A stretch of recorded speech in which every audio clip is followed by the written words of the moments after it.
Moving right along, I am really, really excited to bring on my very good friend. His name is Dominic. He goes by a Slice. He is a United States Air Force pilot, and I've had a lot of great conversations with Slice in regards to what they go through as fighter pilots. But he has also transitioned into becoming an incredible, very, very savvy. I would call him a real estate mogul. He would probably say, "Hey, I'm getting a little bit carried away." But he does so much in sales when it comes down to real estate. He's put together some incredible real estate investment syndications and works with so many investors. So, with all that, Slice, welcome to the program, and thanks for joining us today, buddy. Thanks, Mike. Looking forward to it. All right. Hopefully, you and the fam had a really nice Easter. I know you got little ones. I don't, so you were probably up a lot earlier than I was yesterday. It was an interesting night because Christmas and Easter, the most recent ones, we've had either kids throwing up or I was throwing up. So unfortunately, we have my 8-year-old. He's like an oven right now, and he can't keep any food down. So I made it kind of interesting. He was Mike. You would laugh at this, but he was such. We hid Easter eggs in the backyard, and he was so determined to go find all these eggs. And in between, we had to pause because he was throwing up in the lawn. And then I was like, dude, do you need some water? Do you need some help? And he pushes my hand off me and he goes, I want to keep looking for I eggs. love it. And he just puked and rallied. It was I bet you his dad's a fighter pilot. That is yeah. how fighter pilots raise their kids. All right, before we jump in, give us a little bit about your background and and kind of what you've done and and I know everybody on this podcast would join me when I say thank you for your service and what you guys and what you men and women do out there at Luke to protect our freedoms. Is not lost on us, but give us a little bit about your background, and then because then when we start talking about real estate, everybody's going to be like, "Holy schmoly!" Yeah, so we background grew up out in the country, shooting guns and lighting fires and driving tractors and riding dirt bikes and downhill skiing. I mean, I just the childhood environment that I grew up in is one that a lot of kids unfortunately don't get to experience. So that was incredible. But I got bit by the aviation bug at a young age and started flying at 16.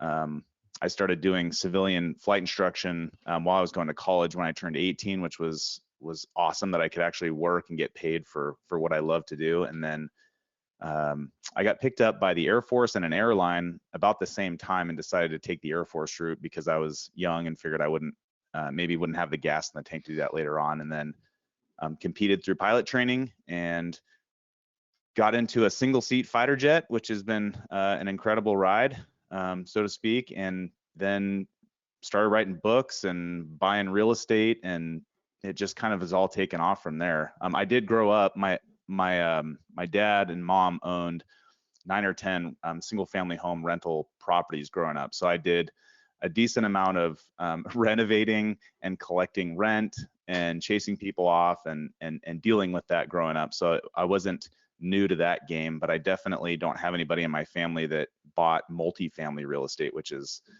really where our life took off was when we did that. So and the reason that I invited you to be on and wanted to have this discussion, I've had it's been a true honor and really one of the greatest blessings in my life to be so involved at Luke Air Force Base and having discussions. I mean, you guys as fighter pilots are, and I say this in a very positive way, but different. The way you guys and gals look at life, the way that you guys process information, because it takes a certain type of person to be able to fly fighter jets at that type of speed, and what you have done from the cockpit and brought it over to real estate and really kind of getting into the apartment building game and in creating these funds, it had to kind of be a little bit of a shock for you because now all of a sudden, though you're not a, I don't know whether you have your real estate license or not, but I know you don't practice real estate traditionally like we do, but now you found yourself in sales, and now you've got a product, and it's real estate, and you're passionate about it. And everybody on this podcast, we're in sales. What was that transition like where you're like, oh my gosh, now I'm selling? Because that's really going to be the benefit for all of us today. Yeah. Yeah, out of all of that, I heard that I'm a unique snowflake. So they've been telling me that I'm not my whole life. But um, so it was, Mike, honestly, is pretty lonely. I would say would be the word. It was lonely because nobody else was doing it, and so it was, their fear and sarcasm, ridicule, all of the things that fighter pilots instill in the young guys to get them going and for them to overcome that. It was a little bit lonely just because there was nobody else doing it. So I was kind of rogue. I put my mind to it. It had been something I've been reading about and studying for many years. And I told myself I was going to get through a commercial underwriting course that I paid for and went through over, I did it on my second deployment. I was studying it and just taking notes and doing all of that stuff. And then I finally said, you know what, I'm just going to do it. So where we took that leap of faith was my wife and I bought an 8-unit apartment. Now, at this point, we had owned a few single family homes, so we weren't brand new to real estate or renovations or any of that stuff. But definitely standing in a suit in front of commercial bankers and explaining why I wasn't going to fall on my face when they gave me the loan, that was a new, I would say, low for me. And then at the end of the meeting, I do remember just looking at the guys behind the desk and I said, I'm an American fighter pilot and I don't like to fail. And when I do fail, I make it a win. And then boom, they slapped the table and I got my loan. And that was my first deal. It was definitely the most difficult. And during that time, Mike, it was very apparent as I was drowning, trying to do everything myself, that I did not have my process in place.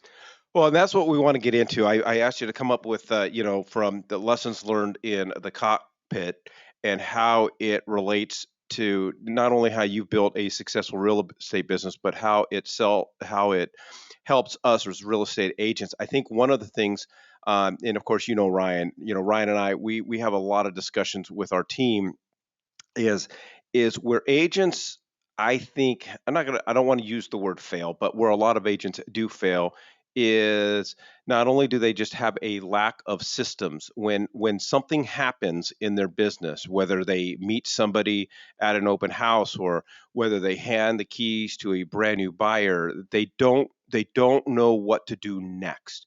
And so then therefore every single situation is handled differently. And then that's where deals fall through the cracks, money gets left on the table, rather than just following the process, trusting the process. And I love, you guys always have a saying over there as fighter pilots is, when you don't trust the process or you fail in the process, bad things happen. When you're when Yeah. you're when you're when you're going 600 miles an hour at 28,000 feet. Yeah, I think the thing that you kind of alluded to is that, I think a lot of people probably have a difficult time starting. So if you're a planner and you want everything to be planned out perfectly, that can really prevent your growth. And you said you don't like use the word fail, but you can reframe that even, and you can just say, well, I failed at that event, but I'm not a failure as a person. I think Tony Robbins said something along those lines where you just reframe it, right? Like, and a lot of the times I failed a lot, but those failures gave me the answers to what I was actually looking for. And even sometimes you'll fail and you'll realize, well, I shouldn't be doing that. And Mike, it reminds me of, it was the second or third Christmas in a row where I was using my vacation time to renovate one of my properties. And I remember taking the sledgehammer and I chucked it through the kitchen wall and it flew into the bedroom, and I locked the door, and I didn't go back. I told myself I'm not going to be swinging hammers anymore, because if I do that, I can't oversee the business. I was, whatever they say, working in versus on the business. And that was a defining moment. But I had failed by 3 Christmases in a row using my time instead of spending that time with my family. I was, focused on that. So, I don't think, failure sometimes is one of the best lessons, as long as you're willing to maybe put your pride away and just go, yeah, I failed at that, but I'm gonna, rise up and grow stronger the next time. How much of your approach is just reverse engineering things? Like, for me, Yeah, in building my processes and my systems, and and in our world, we talk a lot about after the close. Again, what happens when you hand the keys to somebody? What happens when you're at the event and you collect a name and phone number, and so forth? I always envision, here's what I want the outcome to look like. And then now I've got, and for you guys, when you go up, in an F-16, obviously the ultimate goal is to come back home and to sure. land safely.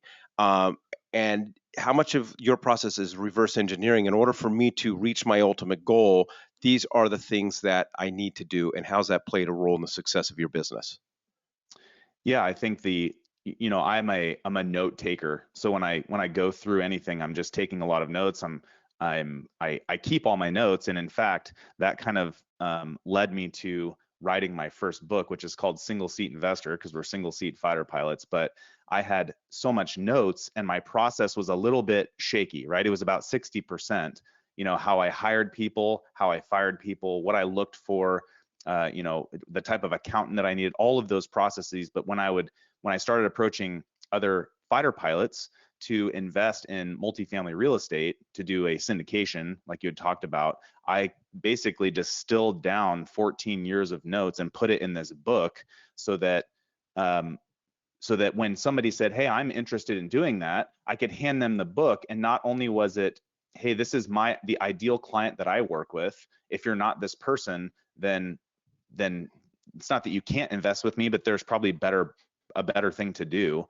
But that book was something that I didn't have up front, but it definitely took the edge off of trying to sit down and have meetings with people, because a lot of guys are like, "That sounds awesome," and so I'd hand them the book and they're like, "Oh, it's real estate and requires this isn't stocks where you invest $100, $200 here and there. It takes a significant chunk of cash to enter that game." So, Well, that was more like you had just put up on the screen, that it's direct, right? So it took me a while, a couple of years, to define my ideal client. And I found that when I had done a few deals, or on my third or fourth syndication, I sat down and just went through all of my list of investors. And I said, how tall are they? How much do they weigh? What do they do? What's their profession? And I think Mike, I had two investors that were not fighter pilot fighter pilot guys. And so that's when I just go, you know what? The fighter pilots, I can talk their talk, I walk their walk. Though that's my ideal client, and that's who I'm going to market to, and that's who I'm going to sell to, and that's who I'm going to help. well, just so And you that's know, where since then, I've dropped about 25 pounds. So I don't know now whether I meet the weight and physical profile size now. well, fighter pilot would be the next ring, right? And it would just, and it's not necessarily that. Like I said, I had investors that Yeah. were not fighter pilots. But Mike, what I found is the ones that were not fighter pilots, they were a lot of work.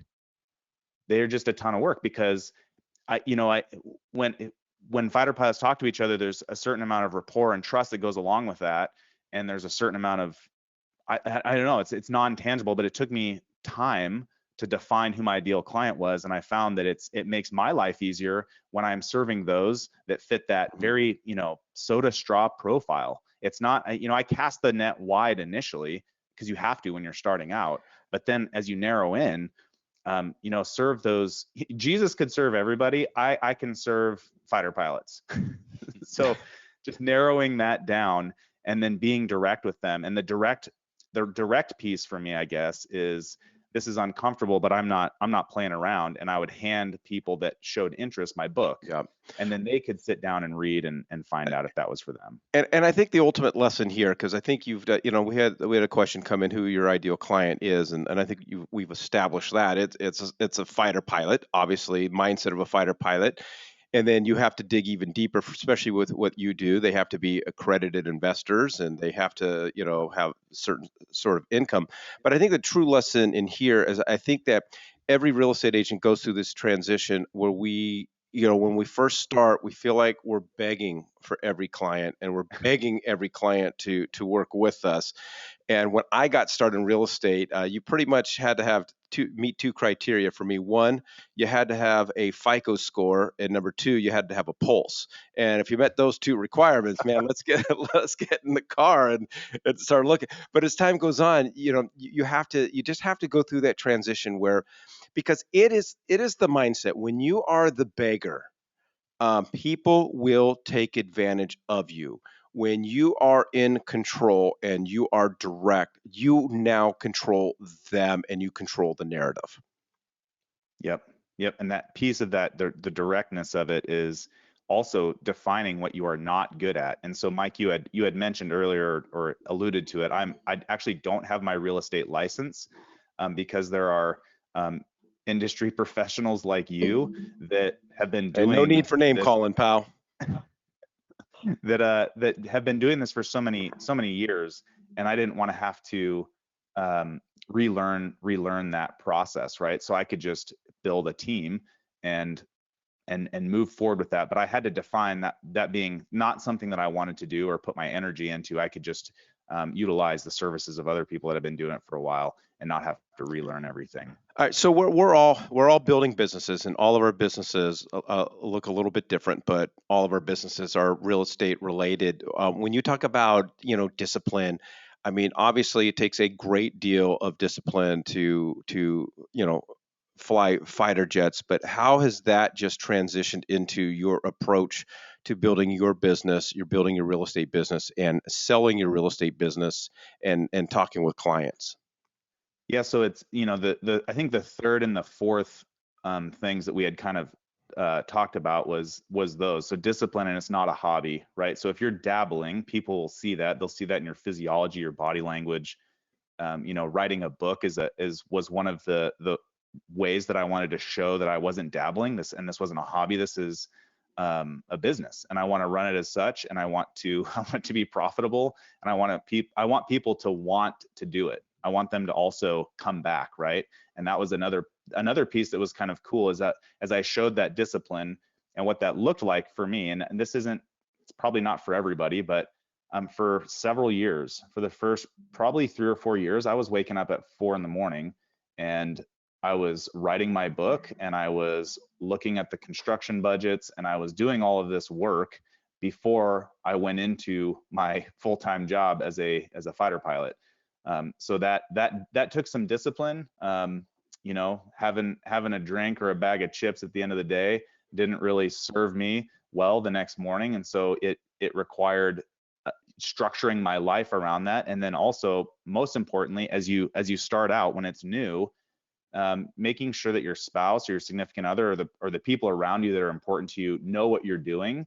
Not everybody, don't go blast it out on social media, but have the discipline to let your inner circle, those 5 people that are closest to you, know what you're doing, so that as you're walking that journey, they can walk with you. And so it's just a shout out to my wife, who trusted me to do this, right? Because we used a lot of our money, our currency, I would say, rather, because it's not money anymore, or never was, but our currency to invest in real estate, and then showing her through example and discipline that we were going to work that process. And I said, for the first year, it's going to feel like a tornado.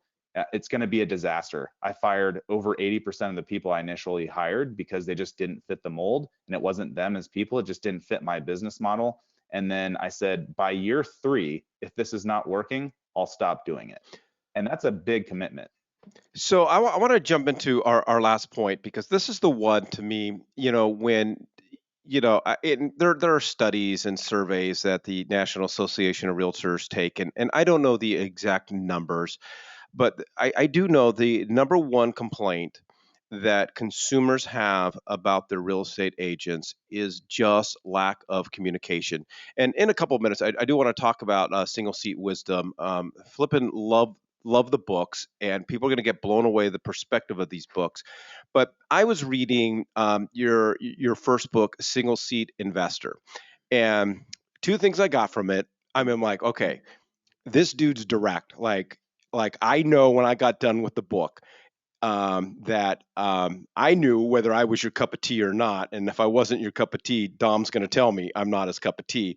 But number two, I totally bought into and believed through the book that your commitment to communication to your investors is second to none. I said to myself, boy, if I ever invested with Dom, I know I'm never going to go to bed at night wondering what's happening to my money, what's happening to my investors.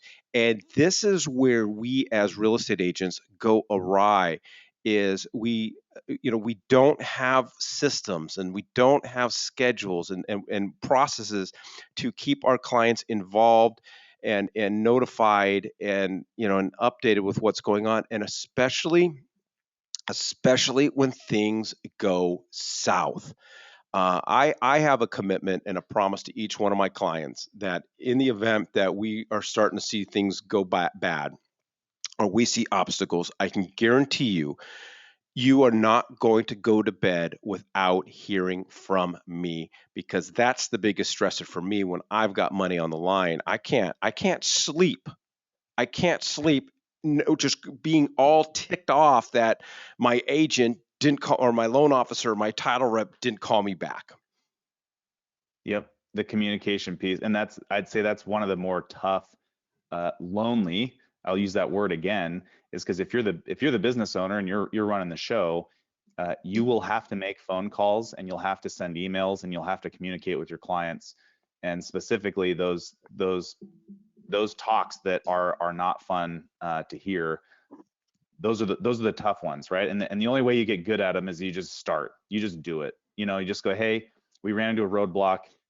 I am working on the solution right now. I don't have it for you. Here's what we're looking at. You can expect a solution by X date, and that way they know that you're working on it. And then every time you are, figuring something out along the process, because a lot of times you won't have the solution for everything, but you need to know where to find it. You need to know somebody to talk to that you can get that information for them. But the communication, that lens, it dovetails well into the customer service aspect of that. And I would say that the toughest piece is when people get quiet.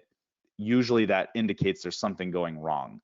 And I think that, if you're the business owner, if you're the real estate agent, what have you, highlight those, bring those things up sooner rather than later, because nobody likes bad news, especially if it's already happened. And then, a lot of people are fairly ingenuitive in my field. So, if I bring up a problem, we're problem solvers as fighter pilots. So somebody else might say something that kind of, as I was bringing up those things that are difficult to talk about, they may have an idea or something that fits into that solution.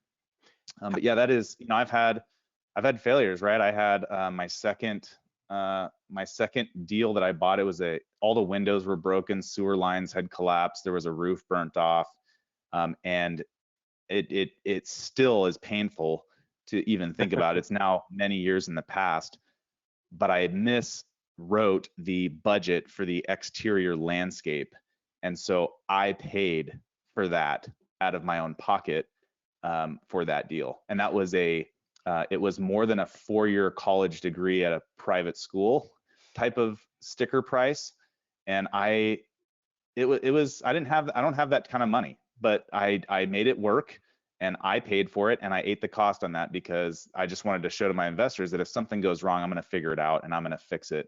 And that, and I communicated that issue when it came up.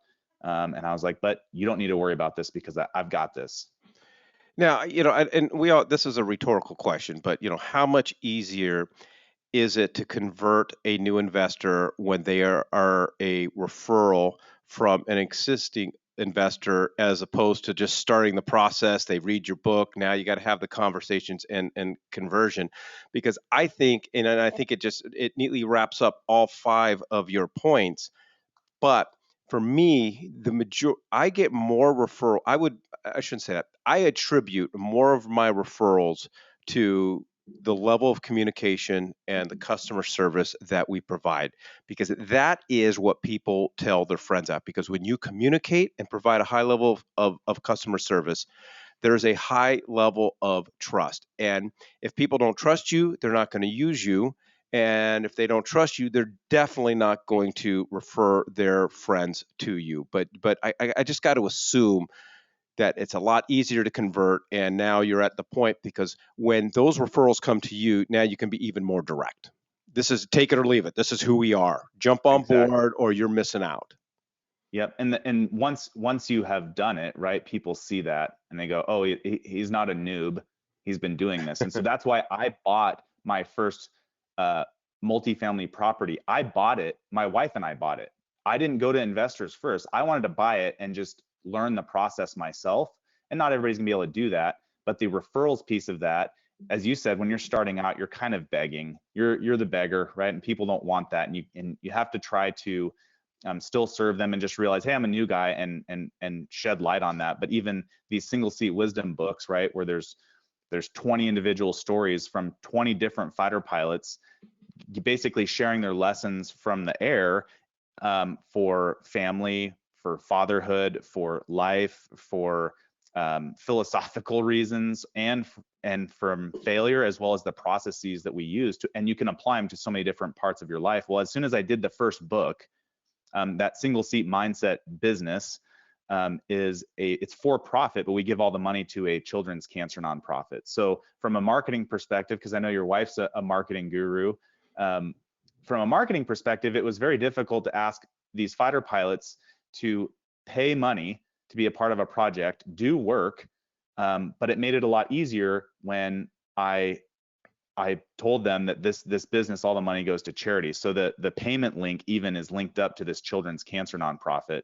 So it just kind of kept it kept the lines separate. And now they know they can put something on paper. It's a lot of work, but it's cool and it's lasting. And there's some significance behind that project, because not only are we helping share some of these stories that might have never been shared, but we're also helping this children's cancer nonprofit and the families that have kids, that are surprised by, hospital bills, essentially.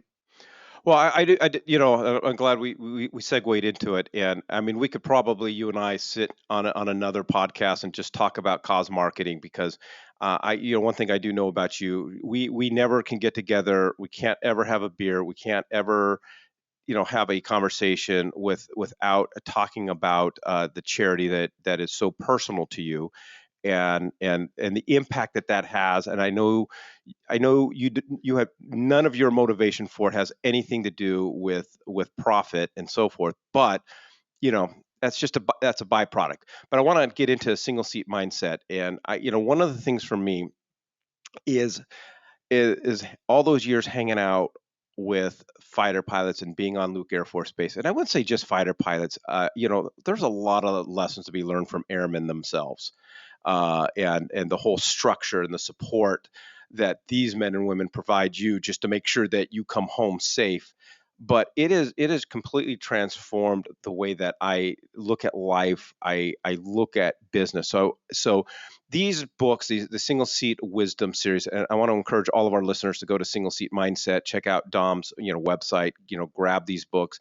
They're not so much of just real estate related at all, as much as they just are of just appreciating the mindset of our fighter pilots, what they do, how they process life, how they overcome obstacles, because that's made a huge impact on me personally as a father, as a husband, but also, and we're here to talk about business, but as a business owner.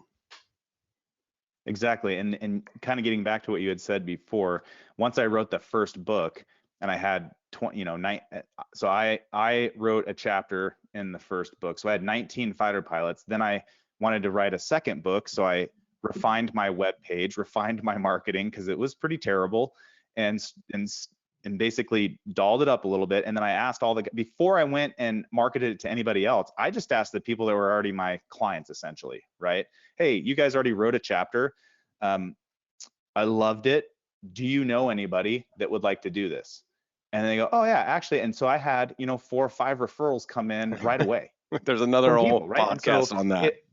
yeah, so you get in the weeds, and you're like, oh man, I need to get new customers. Well, don't forget about the ones that you already have, right? And to just and ask them for referrals. Hey, and if they liked the service, like you said, that's going to be a no-brainer. And that hurdle of somebody else, and I even had one of the female fighter pilots, close friend, Smokin. I go, hey, Smokin, do you have any friends that would want to write a chapter in this next book? She goes, oh yeah, this one. And Mace Hamlin wrote a chapter in volume 2, but she goes, yeah, here's her phone number. And I said, I'm not asking you to do my work. However, if you simply sent her a text message before I contacted her, we would jump a huge hurdle, just because it's you asking versus me asking. And there's a subtle distinction, but it's part of the trust. But in the first book, you said it's not really about real estate, but there are applicable business and real estate lessons. And one of them, I think, when people fail, your pride gets in the way, and you don't want to really look at and dig and go, what failed? Was it me? Was it my process? Was my team? And Dirty Bird, he's the equivalent of an Air Force Top Gun instructor fighter pilot. So big brain, wrote a debrief process and essentially how to dig and get in the weeds and figure out what went wrong. So that is in the first book. In the second book, there was an astronaut, fighter pilot, test pilot that wrote Plan, Execute, Debrief.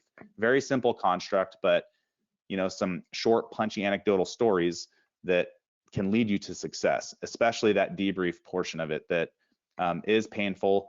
And if your pride's getting in the way, that's going to be something that hindered me many years and will hinder anybody from succeeding. All right, Slice, man, I appreciate you taking the time and walking us through it. A lot of lessons. Like agents should go back, listen to this, and debrief it, and start to put together a plan. But again, thank you for your service, and thank you for hopping on. Appreciate you, bud. Thank you, Mike. All right, we'll leave everybody with the quote of the day: "Success is simply a matter of luck. Ask any failure." All right, appreciate everybody joining us today. Go out and sell a home.